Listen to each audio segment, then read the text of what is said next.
Week 14 is here, and what that marks is the final week of the fantasy football regular season.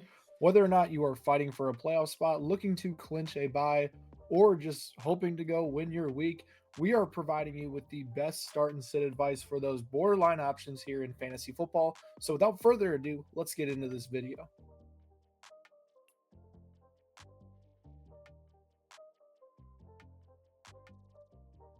What's going on, everybody? My name is Blitz Link, and if you guys are interested, tune in Saturday night at 9 p.m. Eastern Time for live start and sit advice from myself.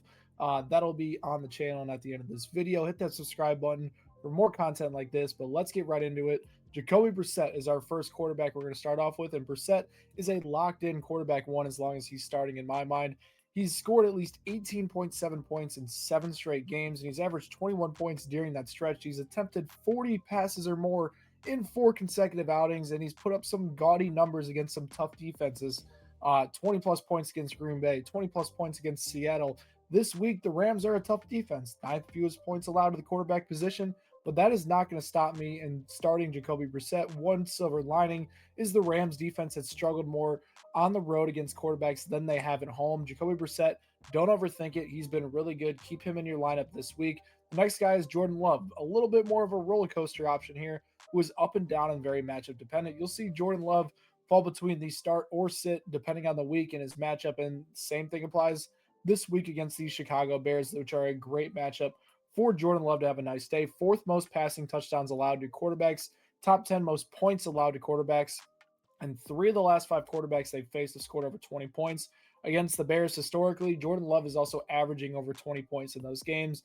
Love, who's a very touchdown dependent option, should be in for a few touchdowns against the Bears at home in a very pivotal NFC North game this weekend. The next guy, Sam Darnold. And yes, Sam Darnold has absolutely stunk it up over the past few weeks. He's been under 5 points in 3 of the last 4. But the thing with Sam Darnold is the volume isn't always very consistent with him. He's a guy that, 258 passing yards per game, 19 touchdowns. Those both are top 10 in the NFL, but he's only averaging 27 attempts per game. This is a week where I think they'll use Sam Darnold a little bit differently against the Falcons, who, yes, they struggled against the run, but have made some necessary changes to make them a little bit more productive against that ground game. And a lot of one-on-one situations have allowed them to have JSN in a plus situation. They've also allowed the 3rd most passing yards since week 9 and the 10th most passing yards per attempt. I think this is a matchup where Sam Darnold has a nice 20-point game against the Falcons. As far as quarterbacks I'm sitting, let's start off with the other side of that big NFC North matchup, and Caleb Williams is a player that I don't want any part of, especially in a pivotal week. Williams is the definition of volatility right now. I mean, the guy struggles with consistency passing the ball right now, 34th in highly accurate throw rate and 39th in catchable target rate. He's had a QB 20 or lower finish 6 times this season, despite him still ranking top 12 among quarterbacks in points per game. That just goes to show you that he's incredibly matchup dependent.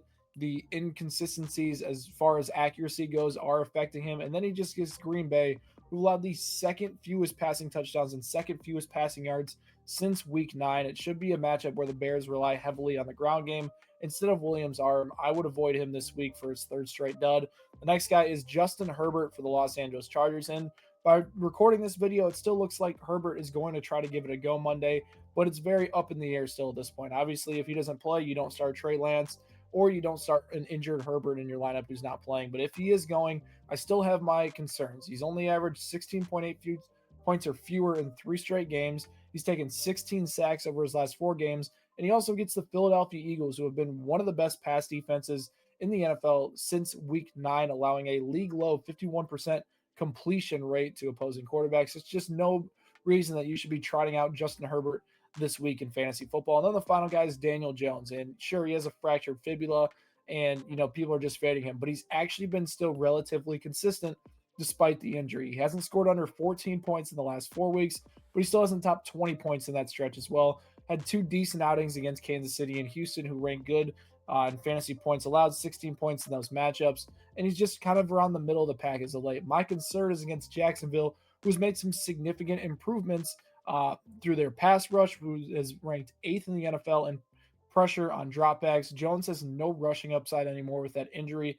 I have a hard time seeing Daniel Jones having a great outing and winning you a week with his production. Sure, he might not get less than 10 points, but I don't think he has a situation that's where he tops 16 in this matchup. As far as running backs to start, RJ Harvey for the Denver Broncos is in a bell cow role, sort of. I mean, 55% snap share, but he's still handling 80% of the touches coming out of that backfield, which is good enough for me. 2 touchdowns last week resulted in an RB2 finish for him, and he still dominates around the goal line, which is a key scenario considering Denver has a very easy schedule upcoming here. It's been nice to see. And then he gets Las Vegas this week, who's ranked around the middle of the pack in terms of rushing yards allowed.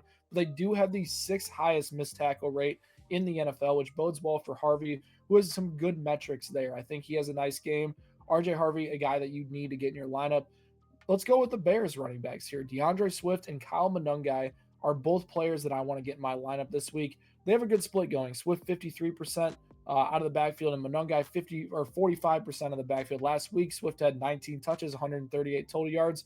But Monangai last week had a really strong day as well with 130 yards and 22 touches, finishing as the RB8.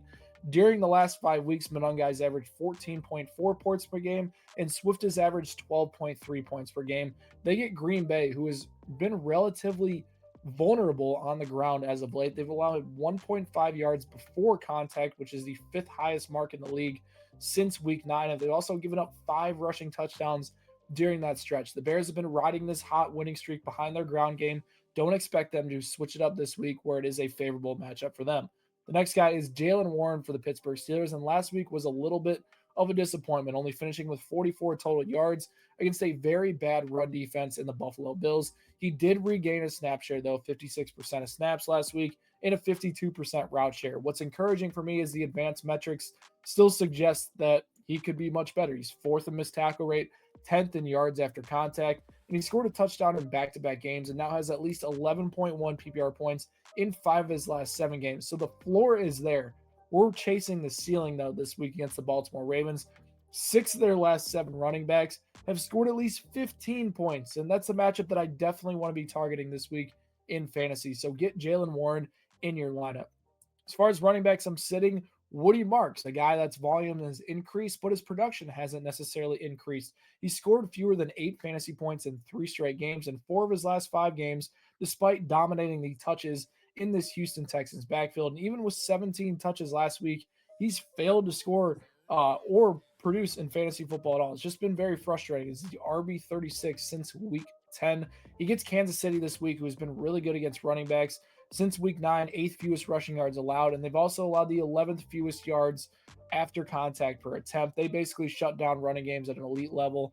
Avoid Woody Marks at all costs this week. The next guy is Kareem Hunt on the other side of this matchup. Hunt has been relatively good over the last few weeks. He's scored a ton of touchdowns. He's had a very volume-driven role with Isaiah Pacheco out. Now, Pacheco is back and did play a smaller role than he did prior to the injury, with Hunt taking majority of the snaps, but this Houston Texans defense is no joke in this matchup. They've allowed the 5th fewest rushing yards per game, the lowest missed tackle rate, and the 6th lowest rushing success rate heading into this matchup. Kareem Hunt's going to have the volume, going to have to fall in the end zone. I don't see a scenario where Hunt tops 14 points in this matchup, and that's not a ceiling that I want to chase. Sure, he could be a steady RB3 flex if you need, but I'm avoiding Kareem Hunt in a lot of scenarios this week. The final guy is a player that a lot of people will tell you to start this week, but I'm not doing it. It's Kenneth Walker for the Seattle Seahawks. And it's the same story with Kenneth Walker is the volume case scenario for him. He ranks 29th in opportunity share, 51st in points per opportunity, but he sits 31st in total touchdowns this season. And since week 4, he only has 2 games over 13 fantasy points, with Zach Charbonnet ranking top 10 in the NFL in red zone attempts this year. Walker is not getting that red zone volume. And even last week, for example, only saw 1 of the 6 red zone snaps.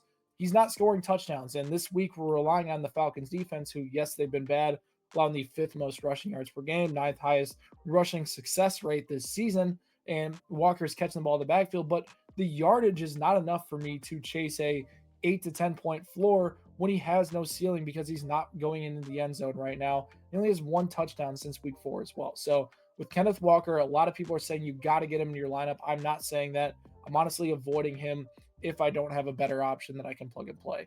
Wide receivers to start, Christian Watson, one of the hottest receivers in football since week 11, and Tucker Kraft got injured. He has led the team with an 82.4% route share, 28.2% target share, 58 receiving yards per game, and a 36% first read share. He's still getting those down the field targets, but his target share has significantly increased, and he's now scored at least 18 points in 2 of his last 3 games. He gets a great matchup this week where the Chicago Bears allowed the 9th most fantasy points to receivers.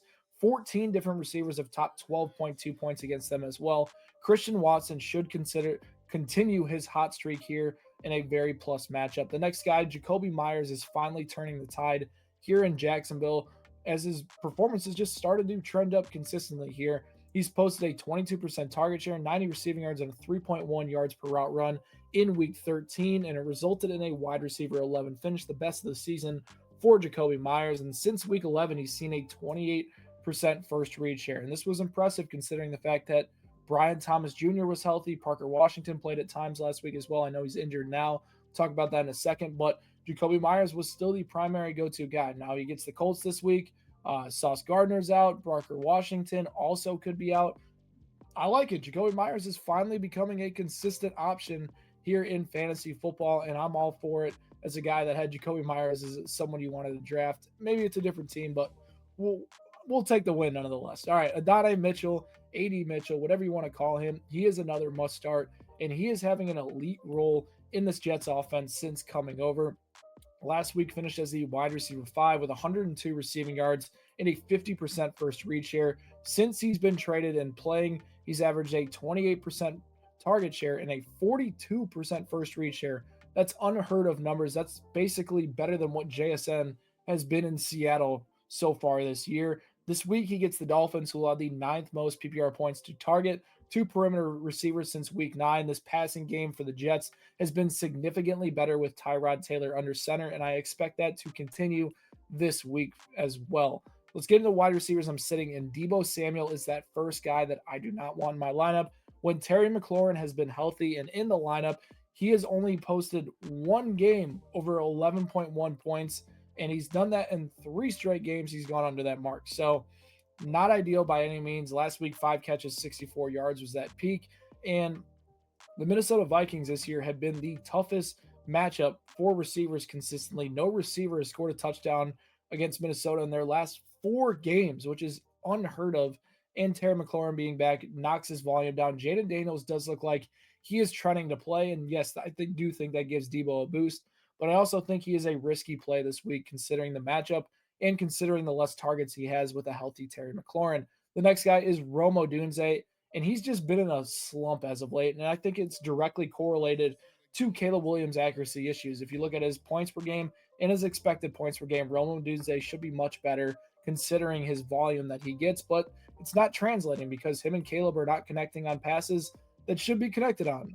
He scored 8.3 points or fewer in 4 of his last 5 games, including 3 straight. And that's despite seeing at least 6 targets in 3 of his last 3 straight games. And he maintains that 26% first read share, 29% target share, and he has 22 deep targets this year. That's basically unheard of with how inconsistent he's been. And then the biggest thing for me is the lack of the production. Then you pair it with the Green Bay Packers, who allowed the 9th fewest points to wide receivers, 12th fewest yards per game overall to perimeter receivers, and only 7 receivers have topped 12 points against the Packers the entire year. So Odunze, he's been incredibly volatile this year.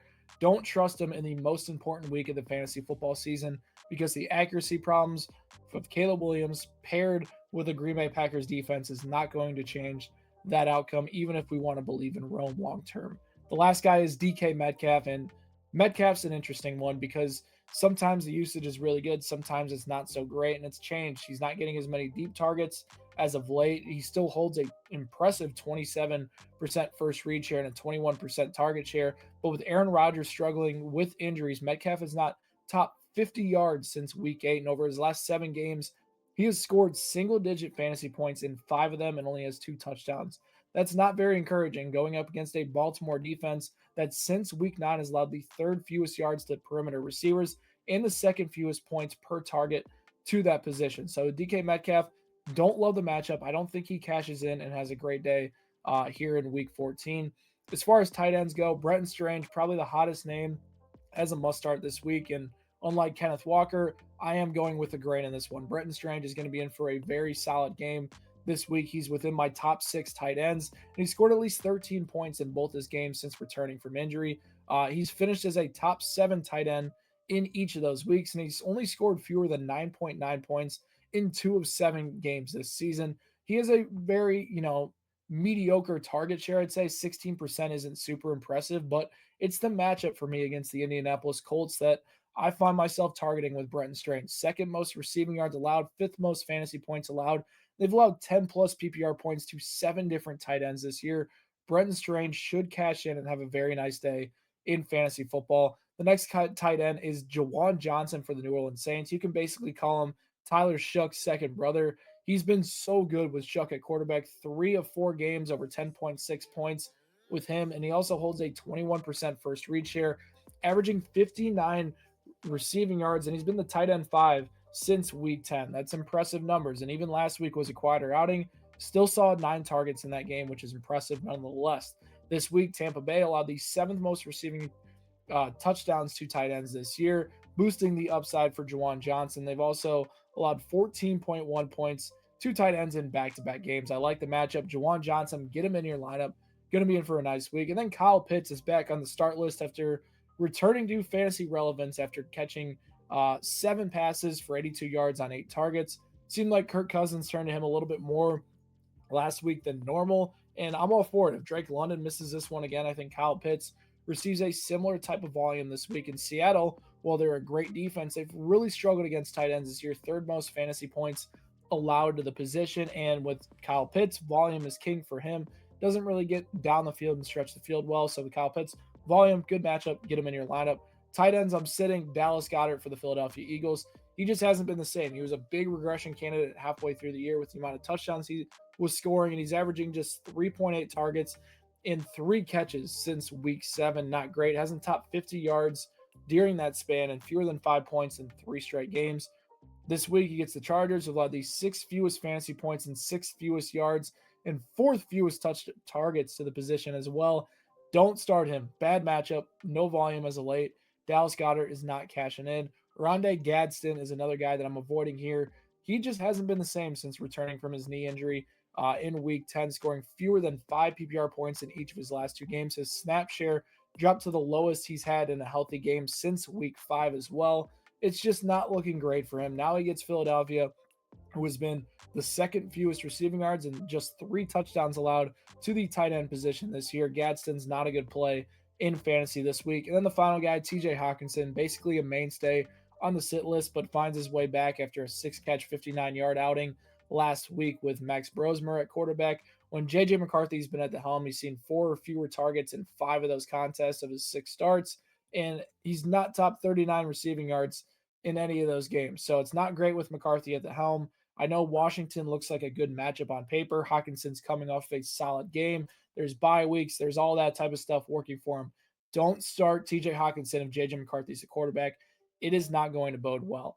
Let's get into some defenses I like. The Tampa Bay Buccaneers, great matchup this week against the New Orleans Saints. We've already seen this story before. Saints turned the ball over a ton. They scored 26 points in them earlier this year. Get them in your lineup. The Cleveland Browns are a great matchup against the Titans. League high 48 sacks allowed. Myles Garrett's going for that record this week. Commanders are another one I like. Like I said, JJ McCarthy's the 2nd worst quarterback of all time since 2000. Basically EPA per play. Start him. Washington Commanders, great play. Defenses, I'm sitting. The Buffalo Bills against the Cincinnati Bengals. I know the Bills' strength is their pass defense. Hard to start Joe Burrow, who just went up and put 32 points up against Baltimore on the road, where they settled for a ton of field goals. Chargers, another defense I'm sitting as well. The Eagles have been bad offensively at times this year, but they're still one of the better teams at limiting defensive fantasy production, so I'm avoiding them.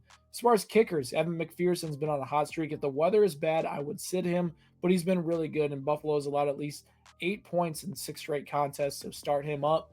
Tyler Loop, another guy coming off a down week. Good matchup this week, and he scored at least 11 points in his previous 4 or 5 games, with that one dud coming last week. As far as kickers, I'm sitting Harrison Butker. It's just been a bad year for Butker. He's not getting many opportunities. He's missing some kicks, and the Texans have been the best defense against kickers the entire year. Don't start Harrison Butker. And then Jake Elliott. If you're starting Jake Elliott at this point in the year, I am surprised you are in playoff contention because this guy has been abysmal the entire year, scoring fewer than 8 points in 8 of his 12 games. Do not start Jake Elliott in fantasy football. Well, guys, most important week of the year. If you have any sort of questions, drop them down in the comment section below. Reminder, Saturday, 9 p.m. Eastern time, tune into the live start and sit Q&A so we can help secure your playoff berth. If you enjoyed this video, make sure you hit that subscribe button, and I'll catch you guys next time on Blitz Fantasy Football.